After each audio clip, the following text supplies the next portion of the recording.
نحمده ونصلي على رسوله الكريم اما بعد فاعوذ بالله من الشيطان الرجيم بسم الله الرحمن الرحيم رب اشرح لي صدري ويسر لي امري واحلل عقدة من لساني يفقهوا قولي۔ سبق نمبر 311، لیسن نمبر 311، سورۃ العادیات۔ اس کے مکی مدنی ہونے میں اختلاف ہے۔ ایک رکوع ہے، 11 آیات ہیں، 40 کلمات ہیں اور 163 حروف ہیں۔ بسم اللہ الرحمن الرحیم۔ والعادیات ضبحا، قسم ہے سرپٹ دوڑنے والیوں کی، ضبحا ہانپتے ہوئے۔ عادیات عادیتن کی جمع ہے اور عادیتن کا لفظ عین دال واو سے ہے۔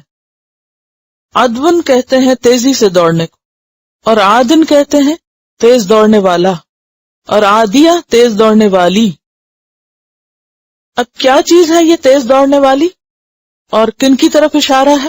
اس کے 2 معنی کیے گئے، نمبر 1 گھوڑے اور نمبر 2 اونٹ۔ اب آپ کے ذہن میں آ رہا ہوگا کہ گھوڑے تو مذکر ہوتے ہیں تو پھر ان کے لیے مؤنث کا لفظ یہاں کیوں آیا، اور اسی طرح اونٹ بھی تو ان کے لیے عادیات کیوں آیا، تانیث کیوں ہے اس میں؟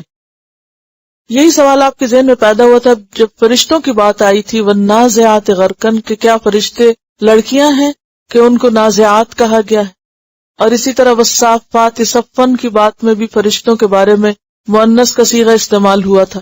اسی طرح ایک اور مقام پر والصافنات الجیاد گھوڑوں کی صفت بیان ہوئی ہے۔ یہ سب مؤنث کیوں ہے؟ تو بات یہ ہے کہ یہاں پر موصوف محذوف ہے، یہ صفات ہیں۔ موصوف کون ہے؟ موصوف گھوڑے ہیں۔ اور غیر عاقل کی جمع کیا ہوتی؟ پڑھا تھا نا آپ نے یا نہیں پڑھا؟ کیا ہوتا ہے؟ مؤنث ہوتی ہے، اور جمع ہو اگر موصوف تو پھر صفت بھی کیا ہوگی؟ گھوڑے غیر عاقل ہے نا، ابل بھی غیر عاقل ہے، تو غیر عاقل جب جمع ہوتا ہے، غیر عاقل جب جمع ہوتا ہے تو پھر اس کی صفت کیا آتی؟ مؤنث آتی۔ تو یہاں موصوف کا تو ذکر ہی نہیں۔ اچھا، اردو میں لفظ موصوف استعمال ہوتا ہے نا، کیسے ہوتا ہے موصوف؟ بعض اوقات ہم کسی کا نام نہیں لیتے تو اس کو موصوف کہہ کے پکار دیتے ہیں، یعنی جس کا ذکر ہو رہا ہے، جس کا وصف بیان ہو رہا ہے۔ تو یہاں موصوف گھوڑے ہیں، گھوڑوں کا وصف بیان ہو رہا ہے، اور گھوڑے کی جمع ہے یہ عادیات، جمع کے طور پر صفت آئی ہے۔ اور عادی ہوتا ہے تیز دوڑنے والا، سرپٹ دوڑنے والا، اور اس کے بعد کیا لگایا گیا؟ ضبحا۔ ذبح کہتے ہیں ہانپنے کو۔ ذبح الفرس ہوتا ہے گھوڑے کا سرپٹ دوڑتے وقت اپنے جوف سے آواز نکالنا۔ کبھی گھوڑوں کے نتنوں کو پھولتا ہوا دیکھا ہے دوڑتے ہوئے، اور اس میں تیز سانس کی آواز جو ہوتی ہے وہ ذبح ہوتی۔ بعض اوقات گھوڑے ہنہنا رہے ہوتے ہیں، اس کے لیے سواد ہے لام کا لفظ استعمال ہوتا ہے، سہل، اس کو سہیل کہتے ہیں، سین سے نہیں سواد سے، گھوڑے کا ہنہنانا۔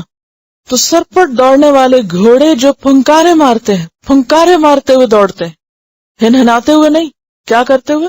ہانپتے ہوئے، ان کی قسم ہے۔ اور بعض نے کہا یہاں مراد اونٹ ہے، دوڑتے ہوئے اونٹ جو ہانپ رہے ہوتے ہیں۔ لیکن بات یہ ہے کہ یہاں مراد گھوڑے ہی ہیں، کیونکہ گھوڑا ہی ہانپتا ہے، اونٹ ہانپتا نہیں ہے۔ جانوروں میں صرف 2 جانور ہیں جو ہانپتے ہیں، ایک گھوڑا اور دوسرا کتا، 2 ہی جانور ہیں، تو اس لیے مراد یہاں پر گھوڑے ہی ہیں۔ والعادیات ضبحا، یاد رکھیے کہ یہ سورت اپنے الفاظ میں بہت نئی ہے، یہ الفاظ پیچھے استعمال نہیں ہوئے، عادیات کا لفظ پیچھے نہیں آیا، ضبحا کا لفظ پہلی دفعہ آ رہا ہے۔ فالموریات قدحا، فالموریاتی، پھر آگ نکالنے والیاں، اور ہم اردو میں محاورے کے لیے ترجمہ کریں گے آگ نکالنے والے، کیونکہ اشارہ ہے گھوڑوں کی طرف۔ اور موریات کا لفظ جو ہے یہ موریتن کی جمع ہے، ایرا ان سے، پتھر پہ پتھر مار کے یا رگڑ کے آگ نکالنا، جیسے چکماک وغیرہ سے چنگاری نکلتی۔ اور قدح کا معنی ہے ٹاپ مار کے، رگڑ کر، یعنی وہ گھوڑے جو پتھریلی زمین پہ چلتے ہیں تو ان کے سموں کی رگڑ سے چنگاریاں نکلتی ہیں، کیونکہ وہ نال ہوتے ہیں نا گھوڑے کے پاؤں کے نیچے، تو وہ جب پتھر کے اوپر تیز دوڑنے کی وجہ سے زور سے ہٹ کرتے ہیں اور اس کے اوپر رگڑ کھاتے ہیں تو اس کے اندر سے چنگاریاں اڑتی ہیں۔ کبھی آپ نے یہ تجربہ کیا پتھر پہ پتھر مار کے آگ نکالنے کا؟ بچپن میں ہم نے کیا تھا۔ چکماک کا پتھر ہوتا ہے نا، اگر اس کو ایک کے اوپر ایک مارے تو اس سے چھوٹی چھوٹی چنگاریاں، جب دیا سلائی اور آپ کے لائٹر وغیرہ نہیں تھے تو آگ جلانے کے لیے پتھر استعمال ہوتے تھے، یا مخصوص قسم کے درخت ہوتے تھے مرخ اور افار کے عربوں میں کہ جن کی ٹہنیوں پہ ٹہنی ماری جاتی تو اس میں سے بھی آگ نکلتی تھی. تو اللہ سبحانہ وتعالیٰ نے انسانوں کے لیے ہر دور میں آگ جلانے کا انتظام کیا ہوا. اور اب بھی آپ دیکھیں کہ دیا سلائی میں بھی کیسے ہوتا ہے، رگڑ لگا کے آگ نکالی جاتی. تو ان گھوڑوں کی قسم کھائی گئی کہ جو خوب تیز دوڑتے ہیں اور دوڑتے ہوئے پاؤں کی رگڑ سے چنگاریاں نکالتے ہیں، اسپارک نکلتے ہیں. اور یہاں اشارہ ہے کس چیز کی طرف؟ دراصل ان کے تیز دوڑنے کی طرف، کہ بہت زیادہ تیز دوڑتے ہیں. فالمغیراتی، پھر غارت گری کرنے والے. مغیرات کا لفظ جو ہے اغارہ یغیر اغارتن سے ہے، اور اس سے مصدر غارتن بھی آتا، غارت گری کرنا. اسی سے لفظ غیر بھی ہے جو اپنے میں سے نہ ہو، غیر المغضوب علیہم. مغیرہ کا نام بھی آپ نے پڑھا ہوگا، مغیرہ بن شعبہ. تو مغیر ہوتا ہے غارت گری کا. غارت گری کیا ہوتی ہے؟ کسی پہ حملہ آور ہونا. فالمغیراتی، پھر ٹوٹ پڑنے والے ہیں، غارت ڈالنے والے ہیں، حملہ آور ہونے والے. اصل میں حملہ آور ہونے میں وہ بات ہی نہیں جو غارت گری میں ٹوٹ پڑنے پہ، کیونکہ شدت کا احساس دلایا جا رہا ہے کہ شدید کام کا. صبح کے وقت، کیونکہ عربوں کے ہاں عام طور پر غارت گری صبح کے وقت ہوتی تھی، کیونکہ اس وقت لوگ غفلت کا شکار ہوتے تھے. تو جو قبیلے لوٹ مار کرتے تھے وہ صبح کے وقت حملہ آور ہوتے. فَأَثَرْنَ، پھر اٹھانے والے بھی ساتھ اس کے نقع غبار، خاک، گردرہ. یعنی تیز دوڑنے کی وجہ سے جب وہ کسی میدانی زمین سے گزرتے ہیں گھوڑے تو کیا ہوتا ہے؟ خوب تیز دھول اڑتی ہے. کبھی آپ نے دیکھا ہوگا گھوڑوں کی دوڑ کو کہ جس کے پیچھے غبار کے مرغولے اڑ رہے ہوتے ہیں، تو وہ بھی تیز ان کی ٹاپوں کی وجہ سے. یعنی اگر وہ پتھر پہ دوڑے تو رگڑ سے چنگاریاں نکلتی ہیں، عام زمین پہ دوڑے تو دھول اڑتی. ان کی پوری قوت کے ساتھ ان کے ایکشن اور ان کے کام کو واضح کیا گیا ہے یہاں. فَوَسَطْنَ بِهِ جَمْعًا، پھر وسطنا، وسط کا کیا مطلب ہوتا ہے؟ درمیان. وسطنا، وسطا کا معنی ہے درمیان میں گھس جاتے ہیں. پھر گھس جاتے ہیں بِهِ ساتھ اس کے، جمعا جماعت میں، گروہ میں، لوگوں کے اندر، فوجوں میں. ان الانسان لربہ لکنود، بے شک انسان اپنے رب کا بڑا ناشکرا. یہاں گھوڑوں کے کارناموں پر قسم کھائی گئی کہ دیکھو گھوڑے اپنے مالک کے کس قدر وفادار ہیں. انسان گھوڑوں سے کیسے کیسے کام لیتا ہے. ایک جانور اپنے مالک کے لیے کتنی محنت کرتا ہے کہ جب وہ اس کو دوڑاتا ہے تو سرپٹ دوڑتا ہے، اور اتنا دوڑتا ہے کہ ہانپنے لگتا ہے. دوڑتے ہوئے ہانپنے کا مطلب کیا ہے؟ کہ اپنی پوری قوت سے دوڑا اور سانس بھی چڑھ گیا پھر بھی نہیں رک رہا، پھر بھی دوڑتا چلا جا رہا ہے. والعادیات ضبحا، ہانپ ہانپ کے دوڑ رہے ہیں، اور پھر اتنی تیزی سے دوڑ رہے ہیں کہ زمین سے چنگاریاں اٹھ رہی ہیں، اور اس کے باوجود نہیں رکتے، پھر بھی دوڑتے جاتے ہیں اور اپنا مقصد پورا کرتے ہیں اور جا کے غارت گری ڈالتے ہیں اور اپنی جان کو خطرے میں ڈال دیتے ہیں. اور صبح کے وقت یعنی رات کو سوئے نہیں رہتے، بلکہ رات بھر تیاری کر کے جاگ کر صبح سویرے جا کے اپنا کام کرتے ہیں. فَأَثَرْنَ بِهِ نَقْعًا، اور پھر فوجوں میں اس طرح گھس جاتے ہیں کہ وہ خوب غبار اڑتا ہے اور وہ اپنا کام پوری دل جمعی کے ساتھ کرتے ہیں، اپنے مالک کے لیے انتھک محنت کرتے ہیں. لیکن انسان اپنے مالک کے ساتھ کیا رویہ کرتا ہے؟ یہ مقسم علیہ جس پر قسم کھائی گئی، یعنی انسان، یا جواب قسم جسے کہنا چاہیے کہ دیکھو انسان کا حال، انسان اپنے مالک کا ناشکرا ہے. کنود کا معنی نافرمان، ناشکرا، بخیل، نمک حرام، جو مشکلات کا ہر دم ذکر کرے مگر نعمتوں کا نام بھی نہ لے. گھوڑے کو دیکھو اور انسان کو دیکھو، اشرف المخلوقات کیا کرتا ہے، اور اس کے لیے جس کو اللہ نے مسخر کیا وہ کتنا کام کرتا ہے. اور جنہوں نے اس کا معنی اونٹ لیا تو انہوں نے کہا کہ یہاں وہ اونٹ مراد ہے کہ جو حاجیوں کو لے کر دوڑتے چلے جاتے ہیں اور پھر وہاں گروہ کے گروہ لوگ ہوتے ہیں تو ان میں جا کے گھس جاتے ہیں، یعنی منا عرفات وغیرہ میں، لیکن انسان اپنے رب کا ناشکرا ہے. اور جنہوں نے گھوڑوں کا معنی لیا تو انہوں نے کہا کہ اس سے مراد غازیوں کے گھوڑے ہیں کہ جو اللہ کی خاطر اللہ کے دین کی سربلندی کے لیے نکلتے ہیں اور دن بھر کام کرتے ہیں اور رات کو بھی کام کرنا پڑے تو نہیں کتراتے، اور پھر صبح سویرے غارت گری کرتے ہیں اور بے خوف و خطر فوجوں میں گھس جاتے ہیں۔ لیکن عام انسان کا حال یہ ہے کہ وہ اپنے رب کا ناشکرا ہے۔ تو گویا یہاں عام انسان اور ایک غازی کا کمپیریزن کیا گیا ہے۔ جب تک انسان اپنے رب کی خاطر اپنی ساری صلاحیتوں کو نہ لگا دے اور اپنی جان کو خطرے میں نہ ڈال دے، اس وقت تک شکر ادا نہیں ہو سکتا۔ اور اگر انسان ایسا نہیں کرتا تو وہ کیا ہے؟ دراصل ناشکرا ہے، اس نے وہ نہیں کیا جو اس کو کرنا چاہیے۔ ففروا الی اللہ، حکم تو ہمارے لیے ہے کہ ففروا الی اللہ، اللہ کی طرف دوڑے۔ اور کتنا دوڑے؟ جب تک ہانپنے لگے، اور ہانپ کے بھی بیٹھنا نہیں بلکہ پھر بھی دوڑتے جانا، اور پوری قوت لگانی، کیونکہ موریات قدحہ قوت کے اظہار کا نام، یعنی اپنی اٹ موسٹ ایفرٹ اور پوری قوت کے ساتھ۔ اور پھر صبح کا لفظ، یعنی ایک تو ارلی مارننگ کے کام کی طرف اشارہ ہے کہ صبح سونے میں وقت نہیں گزارنا، اور دوسرے یہ کہ اللہ کی خاطر رات جاگنی پڑے تو رات بھی جاگنا۔ اور پھر عام طور پر آپ دیکھیے کہ گرد و غبار جو ہوتا ہے وہ اس سے انسان کتنا بھاگتا ہے، یعنی گرد و غبار ایسے حالات ہیں یا ایسا ماحول ہے کہ جس میں انسان کو بہت کوفت ہوتی، لیکن وہ ہر طرح کے ماحول میں سروائیو کرتا ہے۔ اور پھر کسی گروہ کے اندر گھس جانا بے خوف و خطر، یہ اسی وقت ہوتا ہے جب انسان جان ہتھیلی پہ رکھے، یعنی جان کا بھی رسک لے کر آگے بڑھنا۔ اور جب تک انسان یہ نہ کرے تو کیا ہے؟ وہ ناشکر۔ ہم سب اپنے آپ کو شکر گزاروں میں شامل کرتے ہیں کہ ہم نے اللہ کی نعمتوں پر ہم بہت شکر کرتے ہیں، لیکن کام کتنا کرتے ہیں؟ عملی شکر کتنا کرتے ہیں؟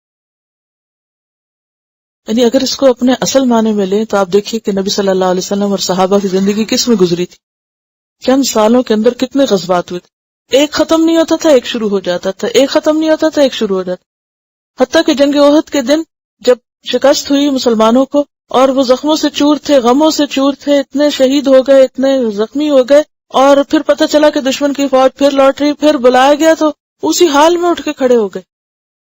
اور پھر یہ صرف نبی صلی اللہ علیہ وسلم کی موجودگی میں نہیں کہ جب تک آپ موجود تھے تو ان کے جذبے یہ تھے، بعد میں بھی ایسی ایسی مثالیں ملتی ہیں کہ ایک جنگ میں جو شاید مسلمہ کذاب کے خلاف جو جنگ لڑی جا رہی تھی، تو اس میں ایک انصاری تھے تو ان کو بہت شدید قسم کی چوٹ آئی اور کھڑے نہیں ہو سکتے تھے اور بہت ہی کمزور ہو گئے، اور ایک ان کی سائیڈ جو تھی وہ پوری طرح کام نہیں کر رہی تھی۔ تو جب انہیں خیمے میں لا کے لٹا دیا گیا کہ ان کی مرہم پٹی ہو اور ان کا علاج ہو، تو اتنے میں ان کا جو کمانڈر تھا اس نے پکارا یا للانصار، اے انصار۔ تو وہ لڑکھڑاتے ہوئے اٹھ کھڑے ہوئے، انہیں اتنا سمجھایا گیا کہ آپ کا حال کیا اور آپ کیوں کھڑے ہو رہے ہیں؟ انہوں نے کہا کہ نہیں، جب مجھے پکار دیا گیا ہے تو کیا میں انصار میں سے نہیں؟ انہوں نے کہا نہیں، آپ بیمار، اللہ نے آپ کو معذور کیا۔ انہوں نے کہا نہیں، میری ضرورت ہے اور مجھے جانا ہے، اور وہ اس حال میں اٹھ کے چل پڑتے ہیں۔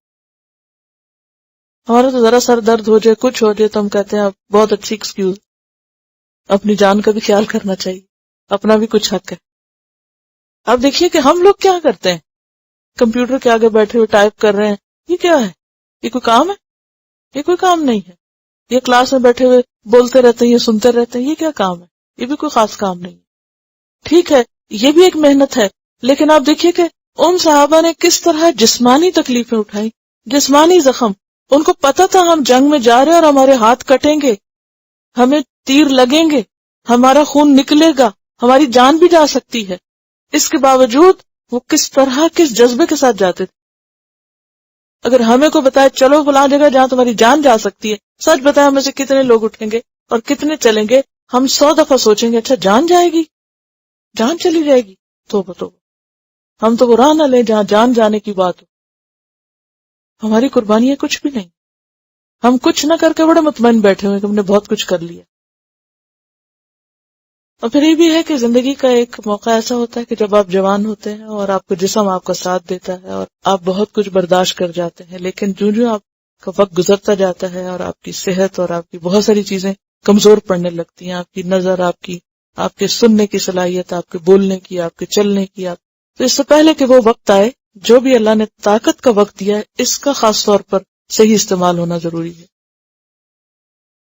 کہ کہتے ہیں نا کہ جوانی کے بارے میں الگ سوال ہوگا، یعنی قیامت کے دن انسان سے جو پوچھا جائے گا اس میں جوانی کا سوال الگ ہوگا کہ تم نے جوانی میں کیا کیا، کیونکہ بہت انرجیز ہوتی ہے نا، انسان کام کر کر کے بھی نہیں تھکتا، اور ویسے بھی ایک ایک دن کو غنیمت سمجھنا چاہیے، کوئی معلوم نہیں کہ کل کیا ہو۔ اور یہاں پر آپ دیکھیں کہ والعادیات، اور میں جب اس کو ہمیشہ پڑھتی ہوں تو میں کہتی ہوں مؤنث کا صیغہ ہے، اسے میرے لیے تو بہت ہی سبق ہے، والعادیات ضبحا فالموریات قدحا۔ اس کی وجہ کیا ہے کہ انسان کنود کیوں ہے، آگے اس کا سبب بتایا جائے گا۔ پھر فرمایا وَإِنَّهُ عَلَى ذَلِكَ لَشَهِيدٌ، اور بے شک وہ البتہ اس پہ گواہ ہے، دیکھنے والا ہے۔ وہ کون؟ ایک تو یہی کہا گیا کہ یہ انسان جو ناشکرا ہے، وہ خود دیکھ رہا ہے کہ وہ کیا کیا ناشکریاں کرتا ہے، کہاں کہاں اللہ کا حق مارتا ہے، کہاں اپنی کوششوں میں کمی کرتا ہے۔ وَإِنَّهُ عَلَى ذَلِكَ لَشَهِيدٌ، اور دوسرا معنی کیا گیا ہے کہ اللہ سبحانہ وتعالی بندے کی کوششوں کو دیکھ رہا ہے کہ کون دوڑنے والا ہے اس کے راستے میں اور کون ناشکری کرنے والا ہے، کون شکر گزار ہے اور کون ناشکرا ہے۔ وَإِنَّهُ لِحُبِّ الْخَيْرِ لَشَدِيدٌ، اور بے شک وہ یعنی انسان لحب الخیر، مال کی محبت میں، لشدید البتہ بہت سخت ہے۔ یہ جو مال کی محبت ہے اور دنیا کی محبت ہے، یہ اتنی کوٹ کوٹ کے انسان کے اندر بھری ہوئی ہے کہ اس کی وجہ سے وہ اللہ کا حق ادا کرنے سے قاصر رہتا ہے، اس وجہ سے وہ اللہ کے دین کے لیے نہیں نکلتا، اس وجہ سے اس کی دین کی خاطر کی جانے والی بھاگ دوڑ کمزور پڑ جاتی، کیونکہ دنیا اس کے سامنے ہے۔ دنیا کے لیے محنت کرتے وقت وہ نہیں ڈرتا، نہیں گھبراتا۔ آپ دیکھیے کہ آج کے دور میں گھوڑے نہ صحیح تو پراٹے بھرتی گاڑیاں جو ہیں وہ کیا ہیں، وہ بھی تو گھوڑوں کی طرح ہی ہے نا، وہ بھی اسی طرح ہی دوڑ رہی ہیں سڑکوں پر، لیکن کس چیز کے لیے دوڑ رہی ہیں؟ لوگ ایک ایک گھنٹے کی ڈرائیو پر، دو دو گھنٹے کی ڈرائیو پر اپنی جاب کے لیے، کام کے لیے بخوشی چلے جاتے اور شکر کرتے ہیں کہ ان کو کوئی کام ملا۔ اچھی جاب ملے تو ایک سے دوسری جگہ چاہے ڈبل سفر کرنا پڑے کرتے ہیں نا، گھر چھوڑ کے کہیں اور جانا پڑے چلے جاتے ہیں، کوئی مائنڈ نہیں کرتا، بیوی بچے سب کو چھوڑ کے چلے جاتے۔ لیکن دین کی خاطر کتنے لوگ ایسی قربانیاں کر رہے ہیں کہ جو سب کو چھوڑ کے نکل جائیں۔ وَإِنَّهُ لِحُبِّ الْخَيْرِ لَشَدِيدٌ، کیونکہ مال کی محبت انسان کو ہلنے نہیں دیتی، اور مال جو ہے وہ باقی تمام چیزوں میں انسان کو مادی چیزوں میں پیارا ہوتا ہے، تو اس لیے مال کا یہاں ذکر کیا گیا، ورنہ تو کوئی بھی چیز جو انسان کے راستے میں رکاوٹ بنے وہ سب چیزیں یہاں پر آ جاتی ہیں۔ اور مال کی محبت کے بارے میں سورۃ الفجر میں بھی آپ نے پڑھا وَتُحِبُّونَ الْمَالَ حُبًّا جَمًّا، اور یہی وجہ کہ آپ دیکھیں گے کہ ہر طبقے کے لوگ، ہر عمر کے لوگ، ہر نسل اور ہر رنگ اور ہر جنس کے لوگ اس کمزوری کا شکار ہے، الا ماشاء اللہ۔ کوئی مشرق میں ہو یا مغرب میں ہو، مال کی محبت اس کے اندر کوٹ کے بھری ہوئی، کوئی دین پہ ہو یا دنیا پہ ہو، ہر بندے کے اندر کسی نہ کسی درجے۔ یہ الگ بات ہے کہ کوئی بہت زیادہ اس مشکل میں مبتلا ہے، کوئی اس سے کم، کوئی اس سے کم، کوئی اس سے کم، یعنی لیولز ہیں، لیکن کوئی یہ نہیں کہہ سکتا کہ مجھے مال سے کوئی تعلق ہی نہیں۔ وَإِنَّهُ لِحُبِّ الْخَيْرِ لَشَدِيدٌ أَفَلَا يَعْلَمُ، کیا پھر وہ نہیں جانتا، یعنی اس کو یقین نہیں، یا علم سے مراد یقین ہے، کیا اس کو یقین نہیں؟ اذا بعثر ما فی القبور، جب نکال لیا جائے گا جو کچھ قبروں میں ہے، اور بعثر کا لفظ پیچھے آپ پڑھ چکے ہیں، وَإِذَا الْقُبُورُ بَعْثِرَتْ پیچھے آ چکا ہے، الٹ پلٹ کر دیا جائے گا قبروں کو، کہ جب الٹ پلٹ کر کے جو کچھ قبروں کے اندر ہے ذرہ ذرہ سب نکال لیا جائے گا، وَحُصِّلَ مَا فِي الصُّدُورِ، اور حاصل کر لیا جائے گا جو بھی سینوں کے اندر ہے۔ حصل کا لفظ ہے نا، حصل یحصل، تحصیل سے ہے، جس کا معنی ہوتا ہے چھلکے سے گودا اور مغز نکال لینا، جیسے آپ بادام توڑ کے اس کے اندر سے چیز نکالتے ہیں نا، یہ کسی بھی چیز کے اندر کی چیز، اس کے لیے لفظ حصل آتا ہے۔ ما فی الصدور، جو سینوں کے اندر ہے وہ نکال کے باہر کیا جائے گا۔ سینوں کے اندر کیا ہے؟ انسان کے ارادے، نیتیں، اس کے موٹیوز۔ بعض ارادے اور بعض نیتیں انسان کی سامنے ہوتی ہیں، ظاہر ہوتی ہیں، اس کے عمل میں جھلک رہی ہوتی ہیں، اور بعض ہڈن موٹیوز ہوتے ہیں، اس کے چھپے ہوئے مقاصد ہوتے ہیں، وہ کچھ نہیں ظاہر کرتا کسی اور پر کہ اس کا مقصد کیا ہے۔ مثلاً ایک شخص دین کے لبادے میں دنیا مقصود رکھتا، اس نے اپنے اوپر دین کا لبادہ اوڑھ رکھا ہے، لیکن اس نے دین کا لبادہ کیوں اوڑھا؟ تاکہ وہ دنیا کما سکے، مال کما سکے. لیکن اللہ سے کچھ بھی چھپا ہوا نہیں. کل قیامت کے دن انسان کی جو اصل نیت ہوگی نا، اصل ارادہ ہوگا، اصل چیز جو اندر کی ہوگی وہ باہر لائی جائے گی، اور اس کی بنیاد پر اعمال کا وزن ہوگا. کیونکہ انما الاعمال بالنیات، یعنی ما فی الصدور میں دونوں طرح کی چیزیں ہوتی ہیں. اچھی نیتیں اور اچھے ارادے، ان کو بھی نکال لیا جائے گا. اور اس کا فائدہ کیا ہوگا کہ انسان اگر کسی اچھی نیت پر عمل نہ بھی کر سکا تو اس پر ہی اس کو اجر دیا جائے گا. اور اسی طرح اگر کسی شخص نے بظاہر اچھا کام کیا لیکن نیت اچھی نہیں تھی تو اس پر اس کو اجر نہیں دیا جائے گا.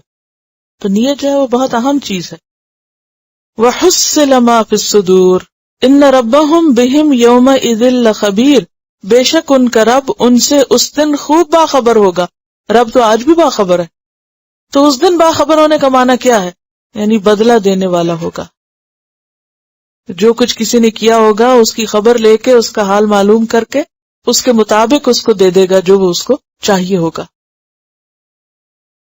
جس کو سمجھ آ جاتی ہے نا آخرت کی کہ آرام کی جگہ وہ ہے، گھر وہ ہے، تو اس کے لیے پھر یہ چیز مشکل نہیں ہوتی. یہ ان کے لیے مشکل ہے جو دنیا کو دل لگانے کی جگہ سمجھ کر، دنیا کو گھر بنا کر اس میں جم کے بیٹھے ہوئے ہیں، جیسے ہمیشہ یہاں رہنا. کیونکہ والذین آمنوا اشد حبا للہ، وہ لوگ جو ایمان لائے اللہ کی محبت میں سب سے زیادہ شدید ہوتے ہیں. وہ کام جو ان کو اللہ کی محبت کے قریب کرے وہ ان کے لیے سب سے پسندیدہ ترین کام ہوتا ہے. ان کا آرام بھی اسی میں ہوتا ہے. اور یہ جو خیر کا لفظ ہے مال کے لیے کئی جگہ پر قرآن مجید میں استعمال ہوا ہے. یہاں خیر سے مراد نیکی نہیں ہے، کیونکہ عام انسان نیکیوں کے حریص اتنے نہیں ہوتے، تو اس لیے اس کا معنی کیا کیا جائے گا؟ مال.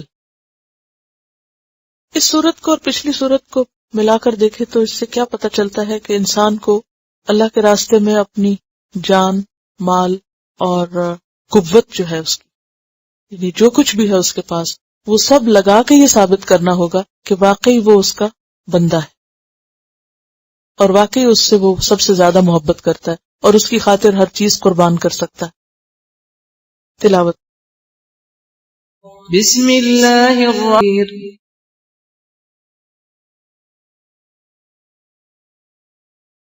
Quran vocabulary 100%. The best application to understand Quran. Study with flashcards. Word list. Learn 25% of Quran vocabulary in 7 days. Multiple MCQs to practice and test vocabulary. Single choice. Multiple choice. True, false. Bookmark difficult words. Study wrongly answer words. Test your skills. 12 essential grammar lessons at Learn Quranic Grammar. You can select number of word to study from bookmarks. Select number of times wrongly answered words for study. Test your skills with multiple choice flashcard, true, false, matching words and single choice MCQs. Grammar lessons are available in PDF format. Native Quranic and Urdu fonts. Available at Google Play and Apple App Stores. Download it today to contribute in the Islamic Apps Development Project. Quran vocabulary 100% in Urdu. Visit smartappsweb.com.